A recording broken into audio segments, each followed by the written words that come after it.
Hey, I've been expecting you. I saw that you were in my appointment book. Haven't seen you in a little bit. How have you been? Of course. Well, come in, sit down. We can talk a little more about that, and I have a special little activity for us, if you don't mind. Of course. Let me just get my bits and bobs ready. Seem to be a little discombobulated. That'd be the word. There we are.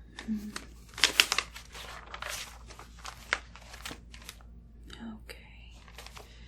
I think that's right.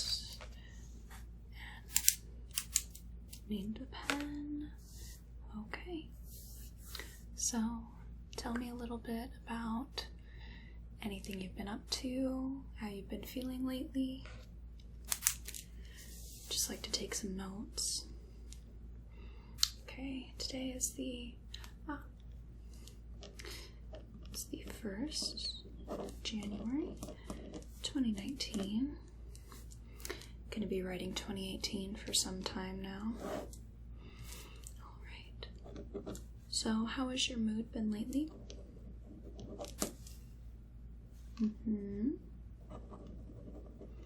Okay.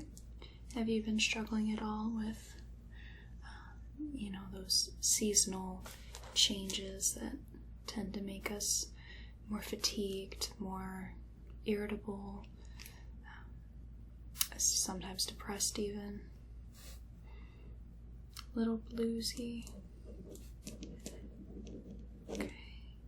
Yeah, especially with the holidays, right? Yes, of course. They are a tumultuous time for some, joyous time for others, but for most of us it comes with a bit of both. Chaos among the joy, if you will. Alright, and what about any activities or perhaps any events? Did you have a good holiday? What did you do for your holiday? Sure. Of course.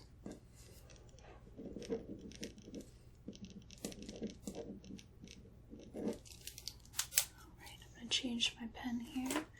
It seems to be wobbling a bit. There we are. Alright.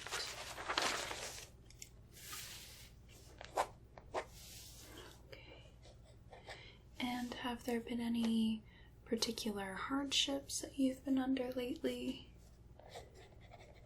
Financial, right? Due to holiday season, of course. Yeah, that happens to a lot of us. It's one of those things that we think we prepare for, but sometimes don't prepare for quite enough.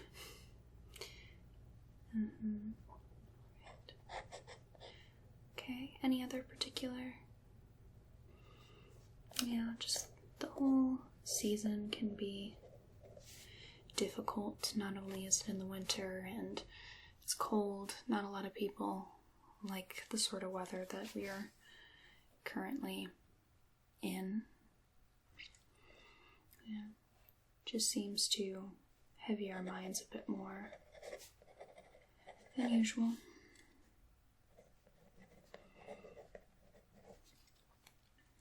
And for your New Year, your New Year's Eve, did you do anything special?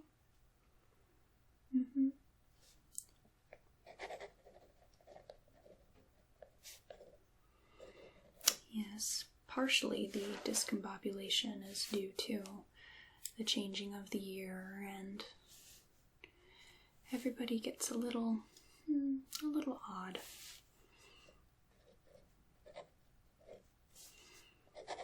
I was quite busy in town today.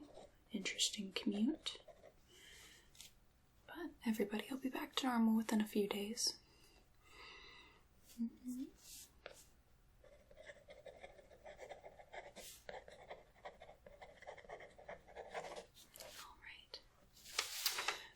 dear, if you don't mind, as we're sort of delving into the topic of New Year's, I would like to do a little activity with you today for our session. Was there anything particularly on your mind that you needed to speak to me about before we did that? Anything troubling you? Okay. If at any point you need to bring anything up, just let me know and we can get back into that. I don't want you to feel like, since we're doing something a little different today, that you can't speak freely, that you can't speak your mind. After all, this is to help you.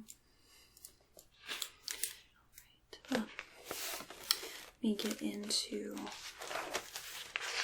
my book here.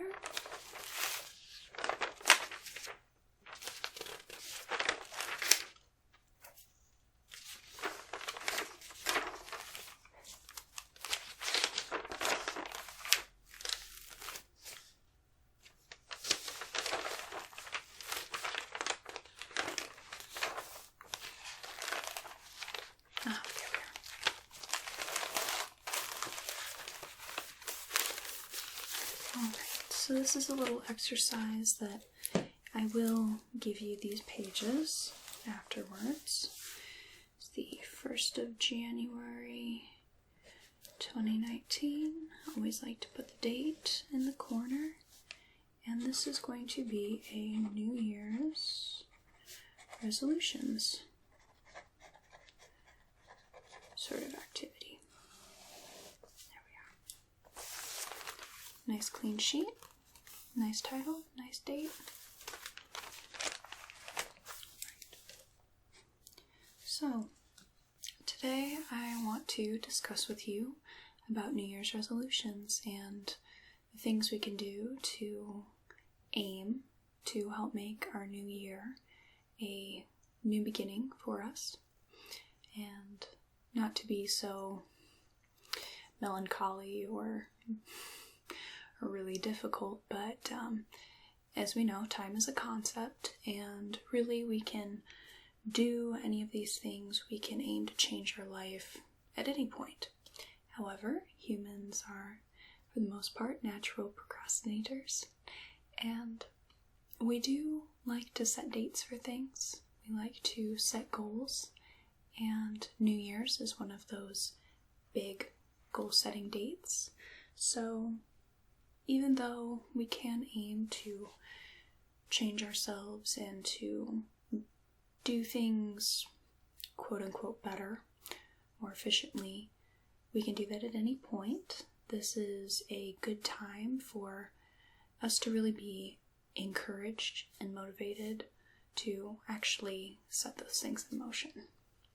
Although, in obviously most instances, we don't keep our New Year's resolutions, but it seems this time of year we are more inclined to make an effort into it.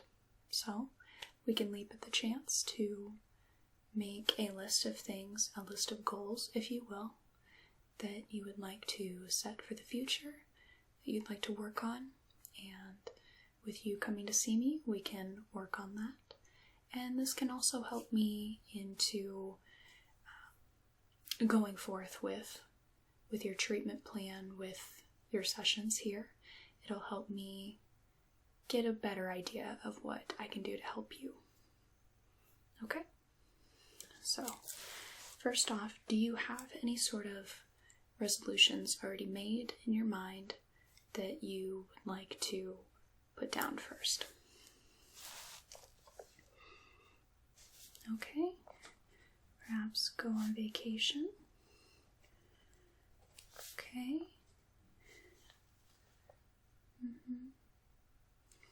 Maybe spend less money. Okay. Alright, work on hobbies. I'm just going to put a broad hobbies. More. Anything else in particular? No, we can work on it as we go through. So,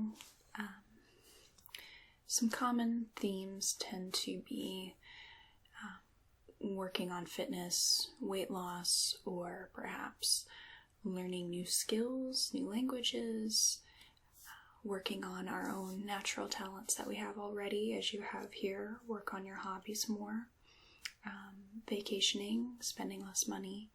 All these things are very common and can be, as long as we stick to being encouraged and being motivated, we can achieve these goals.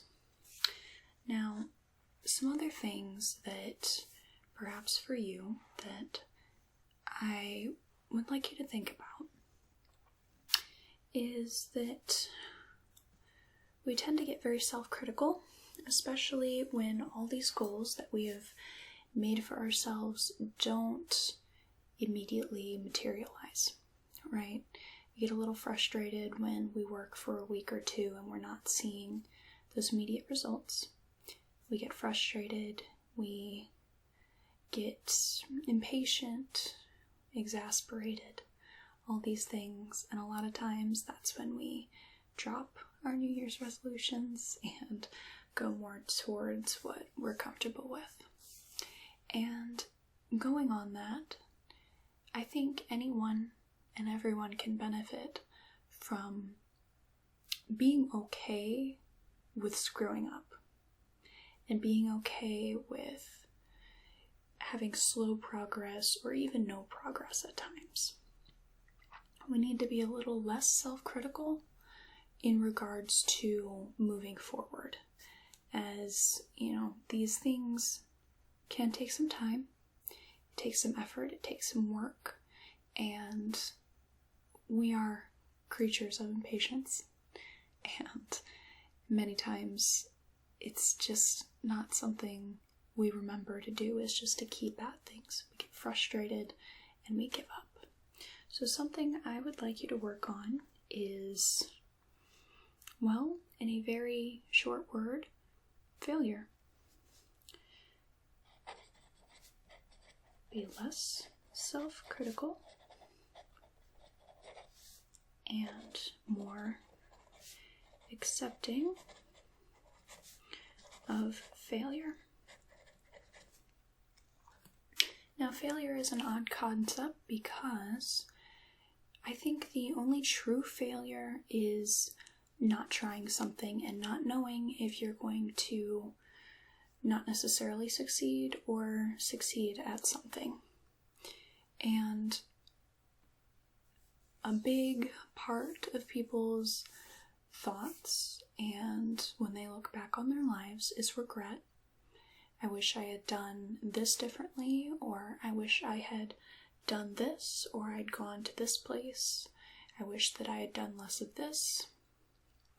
So when we go more towards, caring less about failure and more about actually doing things, sometimes you can be surprised at the places you'll end up, or that maybe you find that something is right for you or isn't right for you. But you aren't ever going to know if you don't do said thing. However, these things, of course, we run the risk of perhaps embarrassment, humiliation, whether it be from other people or ourselves. But then at the same time, if something has the possibility of working, or if you're interested in something, you'll never know if you do not ever go for it.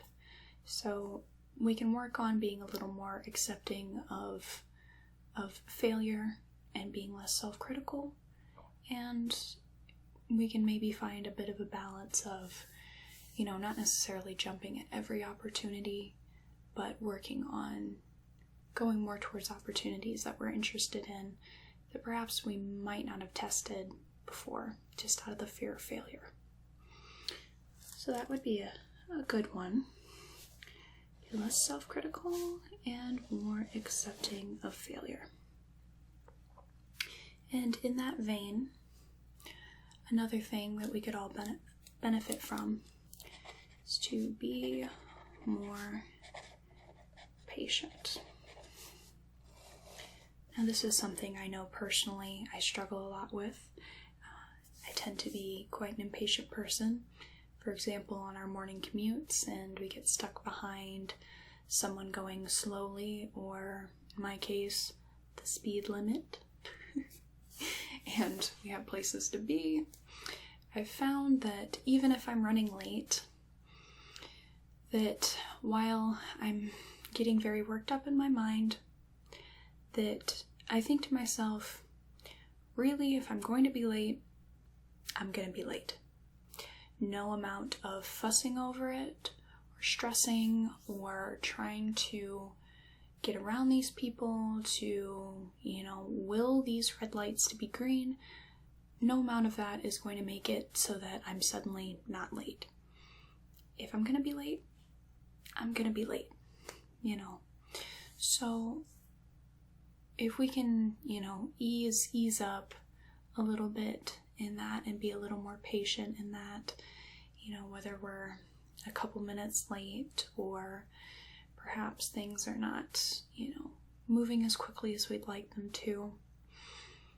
Especially, say, like in the store, I do personally get very aggravated when people are going slowly, but at the same time, that could very well easily be me. And I'm thinking about other people being frustrated with me when, sometimes people are moving as fast as they can. Sometimes there's things that go wrong, and really, do I have anywhere to be? I mean, a few extra minutes that I have to spend at the store, that I'm not necessarily at home. I mean, in a couple days, am I going to be thinking about it? No, not particularly. It's these little things that, like within a day, a week, even a month, we don't remember being so angry about these trivial things. So being a little more patient, really anger, I'm going to be a little philosophical here, but I heard a quote once that read, anger is like holding a hot coal and waiting for another person to be burned. Really, the only thing it's affecting is us. And while people around you may get that vibe that you're upset, it's not really going to change anything. So instead of getting all worked up over, a short or a long queue, or slow things at work, or confusing instructions, or persnickety, whatever, people at work. Instead, we can, just take a breath and step back for a little bit. Really, in a couple days, are we going to be thinking about it? Not really. However, these are very tough habits to break, and sometimes you just get pissed. It's a thing of life. Anger is part of it, and I guess the goal would more be to work on being more conscious of it, and working towards maybe getting less angry, or staying angry a shorter amount of time even. And all these things, I'm going to reiterate here, we're setting goals that we are going to try. I think that, at least in my personal experience, if I tell myself I am going to do something and this is my goal, I'm going to do this, this, and this, I get a lot more self-critical and a lot more frustrated, instead of perhaps if I said, I'm going to try to work towards this. I know that perhaps it's not going to work out, or it's not going to go the way I want it to, but I'm going to try to work towards it. I'm going to keep it in mind, and we're going to try to do that thing. So, to go on working on your hobbies more, we can also work on perhaps honing your skills a bit or learning a new skill. So this could be if you are perhaps a painter and you are working on your painting, perhaps working on something completely different in that, say you like to paint still landscapes. Instead, maybe you can work on painting people or objects, flowers, things like that, cityscapes even. If you were a writer, if you like to write, say, science fiction novels, maybe turn the tables and write something like a drama, just to branch out a bit and gain a little bit of different perspective. I think that when we go out of our way to see new perspectives, not only are we just gaining information, but that information we gain can help us perhaps a little bit, perhaps dramatically, but you're gaining knowledge. Really, the only thing that, you're wasting is perhaps your time, but you're making up for that in that you are getting information, you're getting more skills, you're getting more experience. And in that, also learning a new skill. Perhaps that's learning a new language, or maybe if you were to be a painter and you paint mainly in acrylics, you could learn to paint in watercolors, or maybe just learn to draw instead of just painting. Could be something that you learn to do origami, or you could learn to keep houseplants, or maybe even simple things like learning how to do little bits of maintenance and repair around the house. I mean, there's all different little bits that you can learn, that really all we're doing is improving ourselves here. You don't really lose much from gaining more knowledge and more experience. And in that, we can learn a bit more about what we're good at or what we're perhaps not so good at, which everybody's got weaknesses and everybody's got strengths. So learning a little bit more about what we can and can't do just helps us out in the end. Okay, we are on number 7. Let's see. Alright, this one goes into working on your hobbies or going on vacation. Spend more time doing what you love.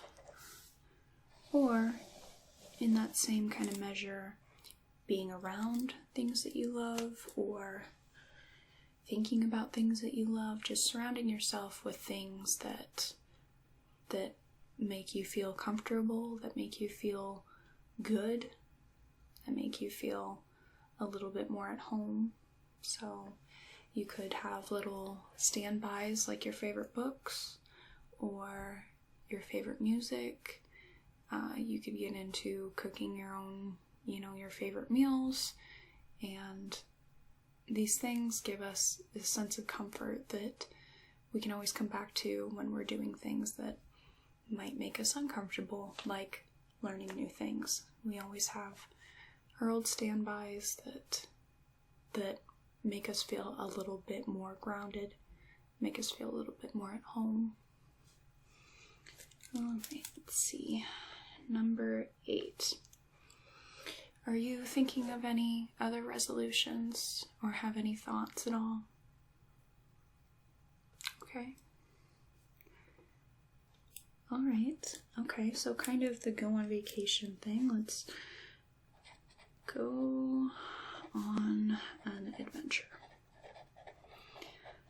So when I think of adventures, I call everything an adventure. Going to the store is an adventure. Even if I'm at work and I am going to a different place, it's kind of going on a field trip. But in this kind of adventure, do you mean perhaps like in the outdoors or a new place? Okay, a new place. And that would differ from a vacation in that perhaps you're not necessarily staying there. It could be like a day trip, like going hiking, or around here there's trails and caves and you can go kayaking down the river. Right. That's a good one. Spending time outside, getting to be around the world around us. Really, it's a good thing for all of us. Okay, number 9. Alright, well, in that you said spend less money, I want to write down work on budgeting, which is a skill that we should all have. Even on the most lavish of incomes, it helps to budget. And even on the most stringent of incomes, it helps to budget. So taking the time to learn how to budget can maybe create a little bit of stress in our lives, but for the most part will help relieve it, as when we budget, we're more conscious of what we can and can't spend, and we're a little less surprised at little things that pop up as long as we're saving up. So that's especially in this day and age where we're seeing that our wages are stagnating, but the cost of living is always increasing. So it does help to learn to budget and stick to a budget, save up a little money, and you'll find that you may be able to save more money than you thought previously, instead of trying to save real big amounts once in a while. Even putting away 10% of your paycheck or $5 here and there can really add up, and that can help us with, say, our holiday shopping or a vacation, a day trip, a new pair of shoes if for some reason, yours break or you want another one. So it's a good one to have that'll help us all out. So now we're at number 10, and this one is going to be our last one.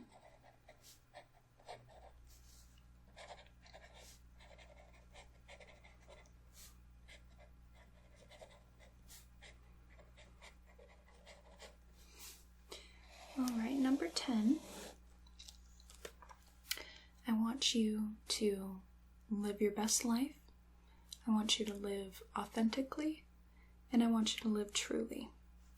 And what this very sappy, sentimental sort of line means is that I want you to fly your freak flag. I want you to be who you are.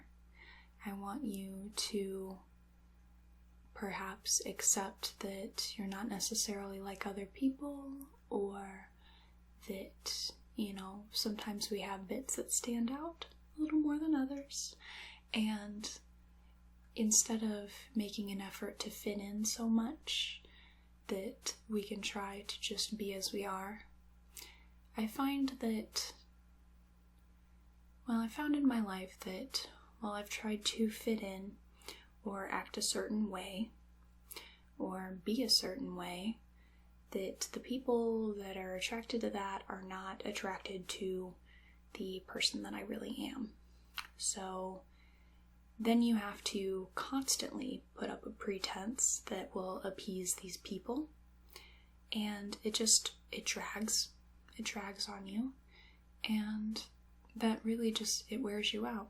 It exhausts you, and in the end, it doesn't work for anybody. The people that were attracted to whatever sort of person you put on will eventually realize that that's not who you are, and the whole time you're going to have to be living this lie, and then eventually these people are going to figure out that that's not really how you are. So if you have a really dry sense of humor, if you have a really odd, way of talking, if you have, goofy little habits that you have, you just live your best life. You just fly your freak flag. You do just however you want to do, so long as it's not hurting anybody, or yourself, I should add, then we should be doing it. I think that we can all relax a little bit more when we are truly being ourselves, no matter how stupid or goofy or silly or, however that may be. We will eventually meet people that are just fine with the way we are, and more importantly, you can be a little more at home with yourself if you're being completely and truly yourself. So,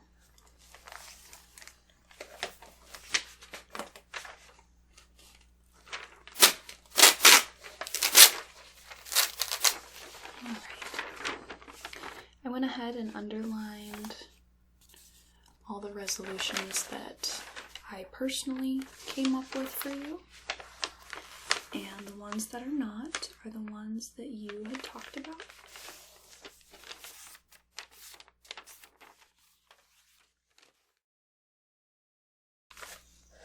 I'm going to fold this up for you.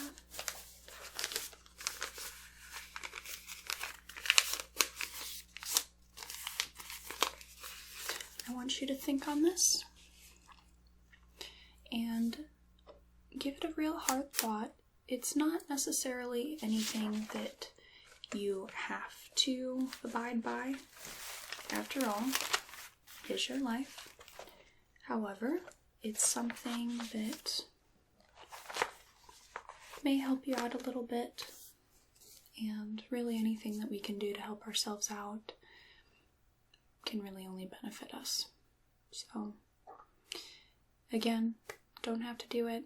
You don't have to listen to a word I say. It's just a little bit of insight, a little bit of advice, something to mull over, and perhaps we'll discuss this next time I see you. Before we go, was there anything you wanted to discuss, that you have any questions, any concerns, anything like that? Okay.